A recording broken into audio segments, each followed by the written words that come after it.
สบายดีบรรดาทานที่เข้ามาติดตามรับชมรับฟังเรื่องราวดีๆจากทีมงานรายการ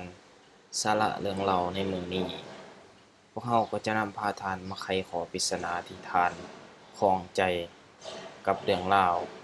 ตำนานการก่อสร้างพระธาตุหลวงเวียงจันทน์หรือธาตุโลกจุลมณีตามตำนานอุลังคธาตุได้กล่าวไว้ว่าพระธาตุหลวงเวียงจันทน์สร้างขึ้นพร้อมเดียวกันกับการสร้างนครหลวงเวียงจันทน์หลังจากการก่อสร้างผู้สร้างคือบุรีจันทน์อวยรวยหรือพระเจ้าจันทบุรีประสิทธิศักดิ์เจ้าชีวิตผู้ปกครองนครหลวงเวียงจันทน์องค์ทำอิฐพร้อมกับพระอรหันต์5องค์ซึ่งบรรจุพระบรมสารีริกธาตุส่วนหัวเนา27พระองค์ซึ่งได้อัญเชิญมาจากเมืองราชคฤห์ประเทศอินเดียโดยก่อเป็นอุโมงค์หินอ้อมไว้อุโมงค์นั้นกว้าง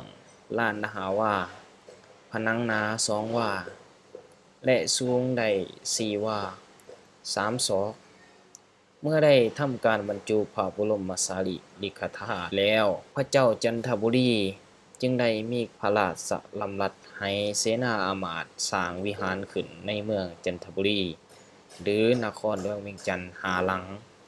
เพื่อให้เป็นที่อยู่จำพรรษาของพระอรหันต์ทั้ง5พระองค์นั้นด้วยตามตำนานดังกล่าวระบุศักราชก่อสร้างว่าอยู่ในช่วงพ.ศ. 2038ในระยะต่อมาแม้นว่าชื่อนครหลวงเวียงจันทน์จะบ่ได้ปรากฏในหนังสือประวัติศาสตร์ใดเลยแต่อย่างใดก็ดีนครหลวงเวียงจันทน์ก็ยังคงเป็นเมืองสำคัญอยู่ตลอดมาหลังปรากฏอ้างถึงชื่อเมืองเวียงจันทน์ในหลักศิลาจารึกของพ่อขุนรามคำแหงและในพงศาวดารลาวฉบับต่างๆก็ระบุโดยว่านับตั้งแต่เมื่อพระเจ้าฟ้างุ่มเสวยราชสมบัติที่เมืองหลวงพระบางแล้วก็ได้มีการทรงเสื้อพระวงศ์และขุนนางสำคัญมาปกครองเมืองนี้โดยตลอดจนถึงในปีพ.ศ. 2109หลังจากพระเจ้าไสยเศรษฐาธิราชวีรกษัตริย์ผู้ยิ่งใหญ่ของอาณาจักรลาวหลานสร้างได้ทรงย้ายราชธานีเมืองเสียงทองนครหลวงพระบางลงมายังนครหลวงเวียงจันทน์ได้6 ปีแล้วพระองค์จึงได้มีพระบรมราชโองการให้สร้างองค์พระธาตุหลวงขึ้นมาใหม่ในเขตพระราชอุทยานทางด้านทิศตะวันออกของนครหลวงเวียงจันทน์โดยสร้างฮอดพระธาตุองค์เก่าที่มีมาแต่โบราณกาลเมื่อสร้างพระธาตุหลวงเสร็จแล้วจึงทรงพระนามพระธาตุนี้ว่าพระธาตุเจรีโลกจุลมณีหรือพระธาตุใหญ่แต่คนส่วนหลายมักเอิ้นกันว่าพระธาตุหลวงเวียงจันทน์และมีพระราชโองการให้อุทิศขาธาตุจำนวน35ครอบครัวอยู่เฝ้ารักษาพระธาตุนี้พร้อมทั้งที่ดินสำหรับให้ครอบครัวของข้าทาสองค์พระธาตุหลวงมีความสูงอยู่45เมตรรูปลักษณะคล้ายหลอกบัวจูม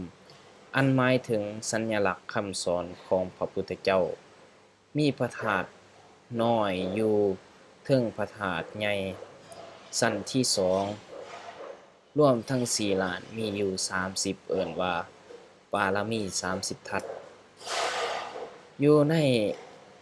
ธาตุองค์น้อยนั้น30องค์นั้นผู้สร้างได้นำเอาทองคำมาหล่อเป็นรูปพระธาตุน้อยๆ30องค์แต่ละองค์หนัก4บาทและเอาทองคำมาตีเป็นแผ่นรูปลักษณะเหมือนใบลานเรียกว่าลานคำ30แผ่นแต่ละแผ่นยาวศอกกำมือคือวัดศอกโดยกำมือไว้บ่วัดจากปลายนิ้วกำมือแล้วยื่นนิ้วก้อยออกมาวัดที่สุดปลายนิ้วก้อยเท่านั้นแล้วเขียนคำสอนของพระสัมมาสัมพุทธเจ้าลงในใบลานทุกคำทุกใบโยธัมมะเหตุปัปภวาเตสังเหตุตะทาคโตเตสัญจโยนิโรโธจะเอวัง